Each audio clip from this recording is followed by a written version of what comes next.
cockpit broke off and the tail end broke off, so we started to go down. There was water gushing in on both sides. Passengers who survived the initial impact struggle to escape from the shattered wreckage. As water pours in, people who've already inflated their life jackets become trapped. The water pushes them towards the ceiling of the plane.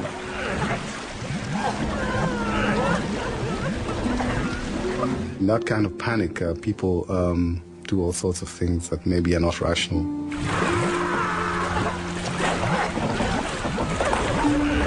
The life jackets make it very difficult to swim underwater. Many passengers can't escape the sinking cabin. The aircraft was full of water. I have no fear of water, having done competitive swimming in school. And I went for my seatbelt, and I couldn't find it buckled. So I moved my hand down to my knee and found it, pulled it open, and I pushed out. And I looked at the back of the aircraft. I could see some light at the end, and I decided to swim out in that direction.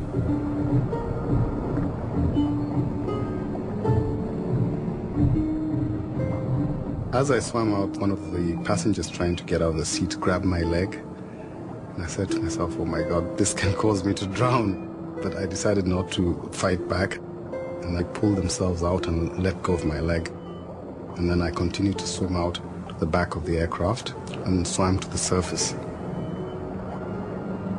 I was really exhausted. I felt very tired. And I looked up and said, okay, could this be heaven? Because I wasn't really sure whether I was alive or dead. I was trying to tell the co-pilot to get out. Then he was not there. Then I said, okay, then it's about time for me to go out. I woke up, was floating in the water, and I went, hey, I'm alive.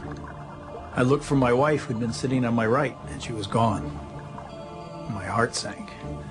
And I looked to my left, and she was now on my left. She had swirled around and swapped. We were out floating in the ocean. You can see what looks like an uninhabited cliff. It might be a tropical island. It's like a movie, you know. When I leveled out and looked at sea level, I saw all these boats, these tourist boats, beautiful sails and all that, and I said, I must still be on Earth. When I looked around me, I could see all these people, life jackets and bits and pieces of debris, broken seats, floating bodies. As I swam towards the beach, I saw this passport, which was a Kenyan passport. And I stopped and opened the passport, and believe it or not, it was mine. So I took the passport and folded it and put it in my pocket and continued to swim. Odenyo makes his way to a floating pallet of cargo that's burst loose from the plane. He pulls himself on top and waits for rescue. The plane was destroyed, ripped into several pieces. I saw things scattered around me, the tail of the airplane far away from me. I never expected something like would happen. All I was expecting was to evacuate the passengers safely and myself. Abate swims to safety, but he has no idea how successful he's been. He doesn't know whether any of his passengers have survived or what's happened to the hijackers.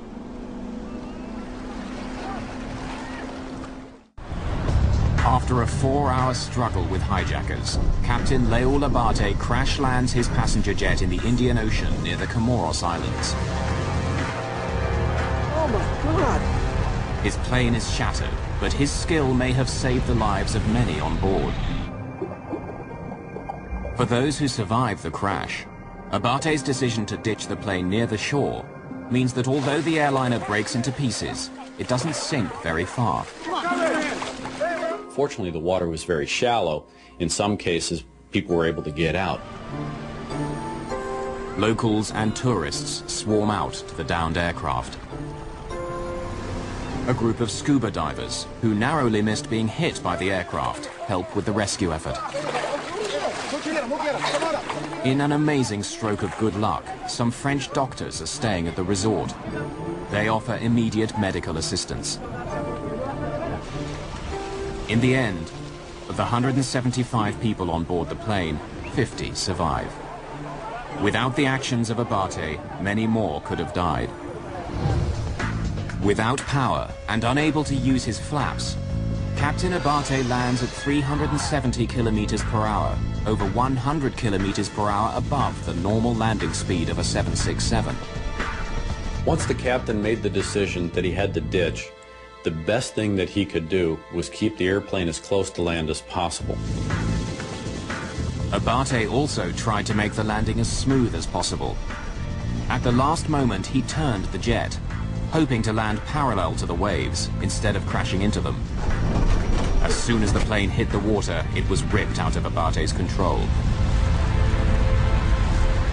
The airplane touched down left wing low, so the left wing actually grabbed the water. The 767's massive, low-slung engine dug into the water, spinning the plane around. The airplane would have wanted to turn around that left wing or cartwheel. That's a lot of energy to dissipate very quickly. That's what caused the breakup sequence. The airplane broke up into 4 or 5 pieces, and that's what caused a lot of the fatalities. Panic may also have contributed to the number of deaths. Disregarding Abate's instructions, many passengers inflated their life jackets. The life vest wants to keep you buoyant or try to drive you straight up, and that could hamper and restrict your ability to get out of your seat. In some cases, people were still strapped in their seat when the airplane sank, and they unfortunately drowned.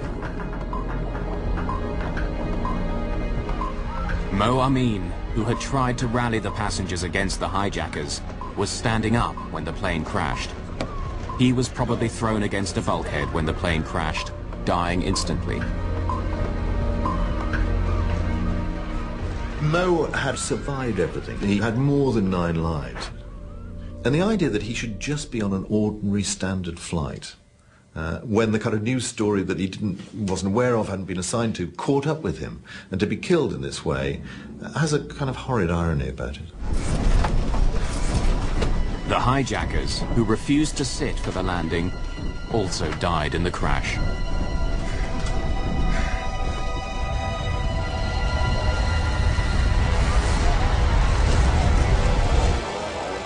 In the days after the disaster, other pieces of the puzzle became clearer.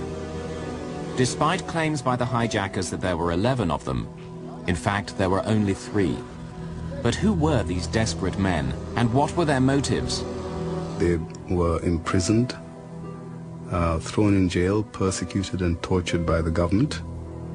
They didn't specify which government, at least to the best of my understanding, and that they had escaped from jail and that they were going to make history. They said they have friends in Australia and they want to get united with them. They wanted to go into a second country where they get the refugee status and have a better living. Before 9/11, it was remarkably easy for hijackers to gain access to pilots. If you don't do what we say, we'll blow this plane out of the sky. Despite numerous hijackings over the previous 2 decades, most airlines made no attempt to secure the cockpit. Do you want to die? We're gonna die anyway. So, shall we kill you? The hijackers of Flight 961 were never linked to any terrorist group or political organization. Whatever their reasons, their crime demonstrated the great danger posed by a hijacker who places no value on his own life. We will die together. For years, there were people in security saying we have to strengthen that cockpit door. We have to be able to exclude anyone from coming through that door and getting control of that aircraft, whatever the reason. Whether the airlines didn't want to spend the money, they didn't see it as a threat, it didn't happen. After 9/11, every aircraft now has done that carries passengers, that has that capability of being hijacked.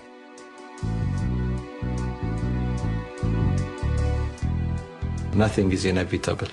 Nobody is immune to anything. It could be 1 in a million, but it can happen. Both Captain Leul Abate and his co-pilot, Jonas Mercuria, received many tributes for their actions on Flight 961, including a Flight Safety Foundation award. I said, it's good that I am alive, and the world has understood what I had gone through. Despite their ordeal, both Captain Abate and his co-pilot Mercuria continue to work for Ethiopian Airlines.